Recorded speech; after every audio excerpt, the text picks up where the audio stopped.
Stuart, Yes. after a powerful meditation, when one feels the energy flowing and one's heart opening, why does one go back to building protection around their heart? And what can they do to keep? Well, the answer is very simple, Tony. Years of building protection around your heart have conditioned you to do this. And the purpose of, what you expressed in the meditation is to finally get strong enough that you don't have to, follow the orders of that conditioning that you spent most of your life doing to yourself, that you finally can get free of that. But that takes time, takes work, and it takes a lot of change inside to be able to do that. So the experience of that openness is wonderful. Sustaining it is a bigger work than even experiencing it. One has to truly learn how to conserve energy. One has to truly learn how to change inside themselves, how to stay grounded inside. All of these things that I teach are part and parcel of, learning how to sustain what you're asking that you want to sustain. But you got to realize most of your life, you've done the exact opposite. You spent your life building walls around you to protect you from being hurt, and you were doing more damage to yourself than the external world could have ever done to you. Mm. So now we have to fix that. We have to, literally, develop a new Tonya inside that is capable of staying open. And you don't fall back into those patterns, that frankly, almost every human being has lived with from the earliest parts of their life. It's not only you, Tony, it's everybody, I mean, we are so afraid of being damaged by the external world that we do more damage to ourselves by just building all those walls inside to protect us. When we're really open and connected to spirit, nobody can hurt us. They really can't. They can only hurt us when we close up, and it's like a corkscrew. They can go right into our gut and rip out all of that energy, So it's part of the work. It's part of developing an inner life that is strong enough to ultimately have a spiritual life. First step is our humanity. Next step after that is spirit. Does anyone else have a question? And this is an international disease that it really is everywhere in the world. It's not just, focused in one particular country where people suffer from this problem. It's just about anywhere you go in the world, you see people suffering from exactly what you said. Somebody falls in love, their hearts are fluttering. It's, 6 months later, they're picking apart the person they fell in love with. They're unhappy, they're miserable, they've closed up inside. They don't have the training to sustain love. Love is a really powerful emotion. And we need training to be able to sustain it. We need to develop a heart chakra that stays open.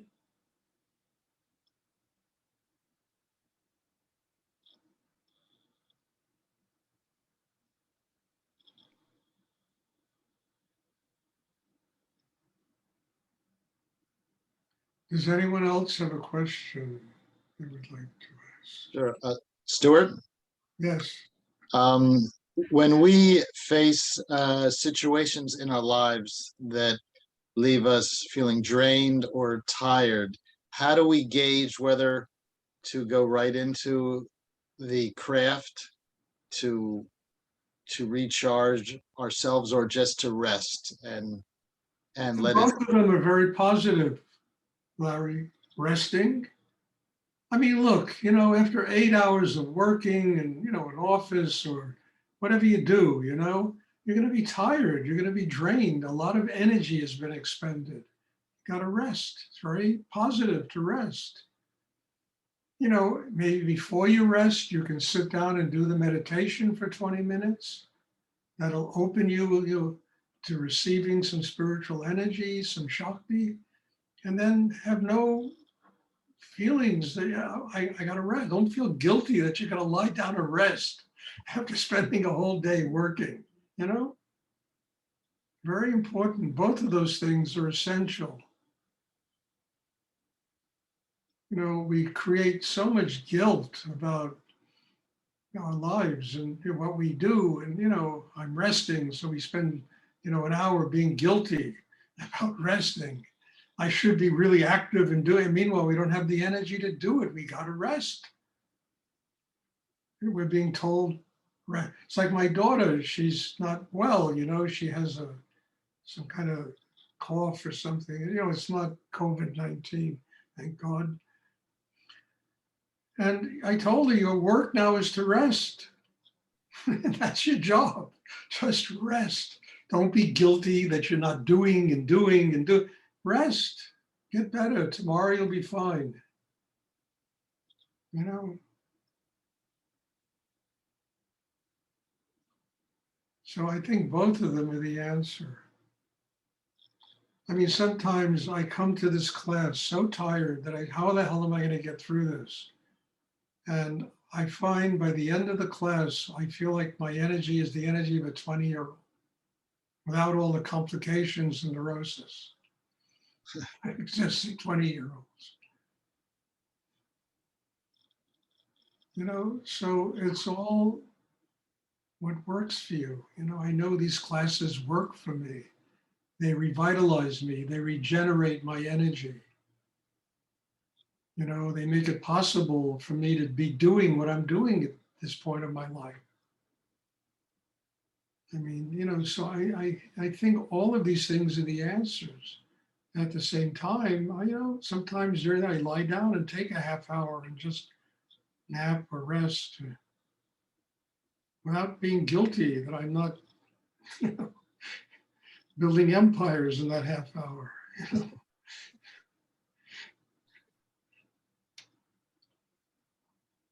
Does anyone else have a question you would like to ask? We're not perfect. You have to remember this all the time. We are not perfect. And in our imperfection are all the ingredients that'll make it possible for us to grow. We just have to learn how to deal with this imperfection in a conscious way. Instead of getting depressed and upset and beating ourselves up, and we need to learn how to consciously deal with our imperfections, because we will have them the rest of our life. And every single one of them is an opportunity to grow if we use it consciously.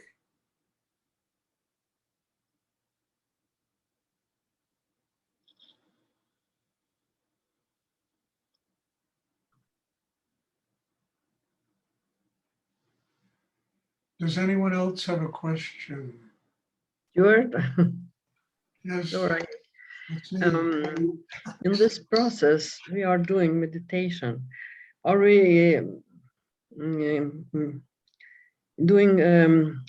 Are we let it go the bad energy? Are we Or- what? I didn't understand you, Flora. I can I can't talk in English now, but I will try again. When we are meditating, sometimes I feel that I am let it go something bad in my body, bad energy or something, You're good. or I am transforming the bad energy to good energy. Well, you know, letting go of it is often the transformation of it, you know, because you got to replace it with something.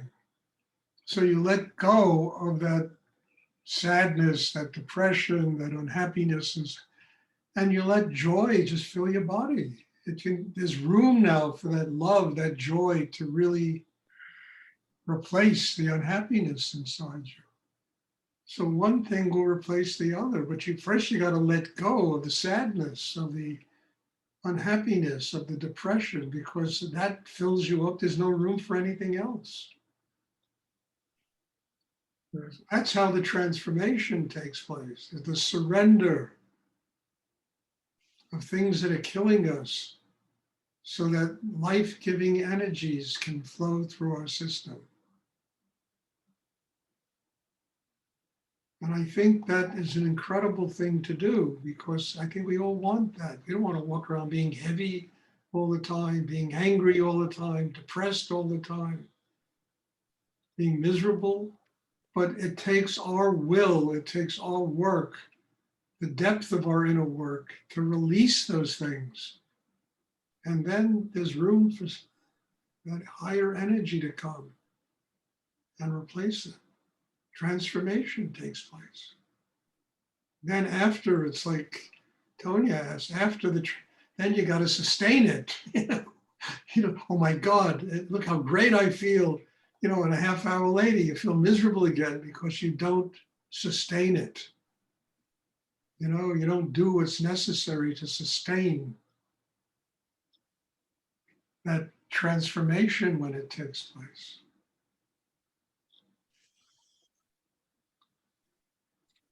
Is that clear? I hope that's clear, because it's Yes. really important. I feel that you're I saying. know, I'm sorry, for after meditation, I usually lie down for 20 minutes and just absorb the class. These classes are so strong, that I don't want it to just be now. I want it to sustain it. So I'll lie down for 20 minutes. I'll rest. Maybe I'll watch some television or, something that I don't have to be involved with. I just sit there and let the class absorb itself inside. And, it's very important, because otherwise it goes away. We go right back into the old habits.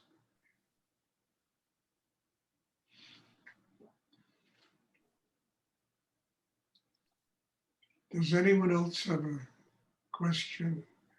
Did you have something else you wanted to say, Flora?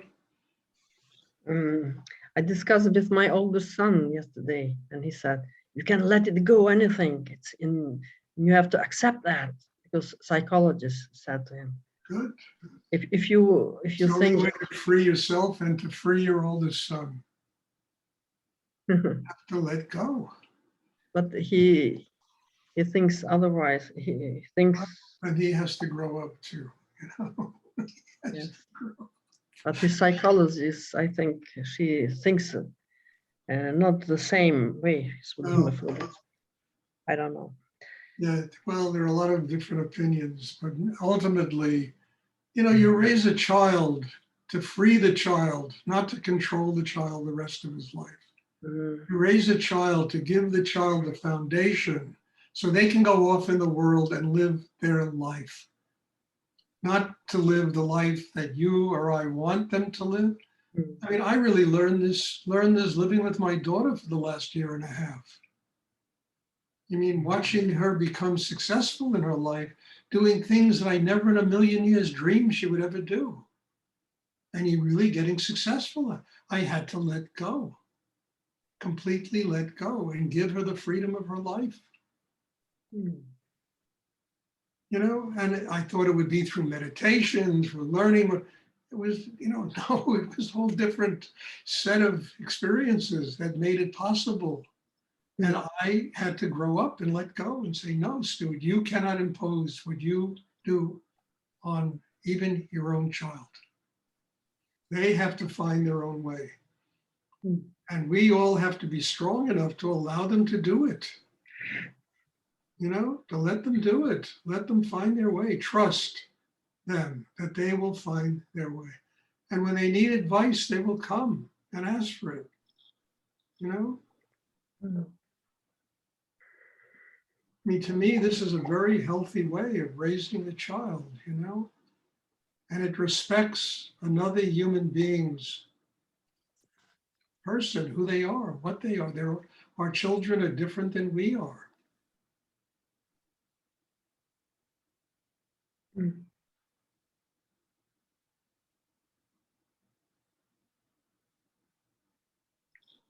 I mean, I had a good lesson this last year and a half in learning about exactly this.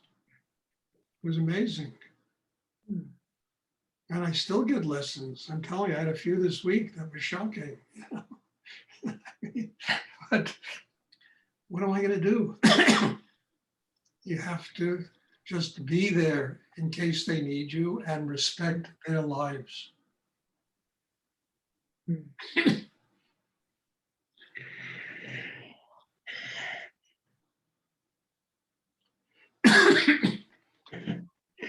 Does anyone else have a question? Thank you. You're welcome. Stuart, could you Yeah. talk about the balance between doing and allowing in this meditation? Doing and what? It's 2 o'clock. Allowing the meditation, just being. Allow the Doing, meditation to be. why is doing separate from being? Tell me. Every time we act and do, we are, you know?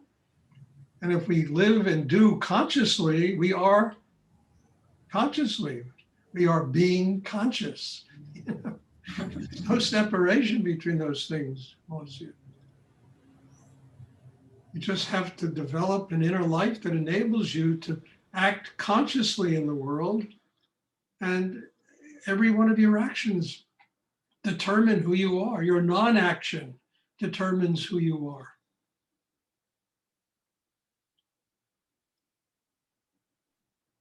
So there is no separation between these things. They're really one and the same.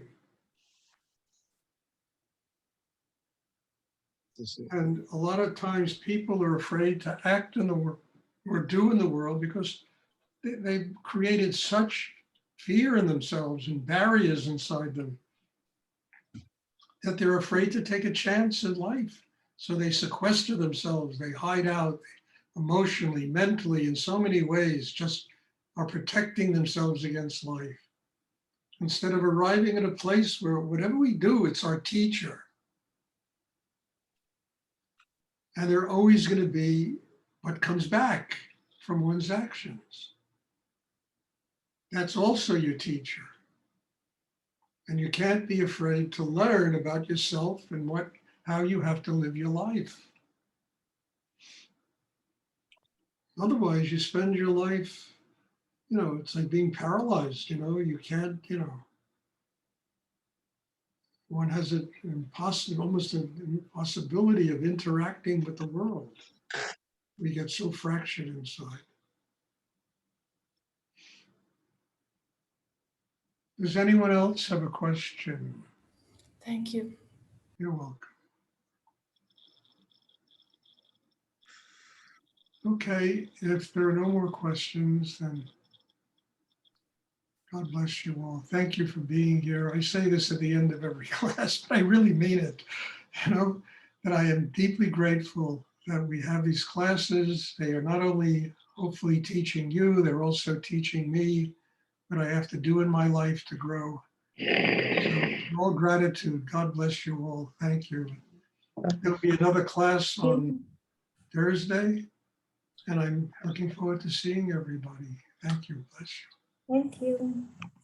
Thank you. Thank you, Stuart. You're welcome.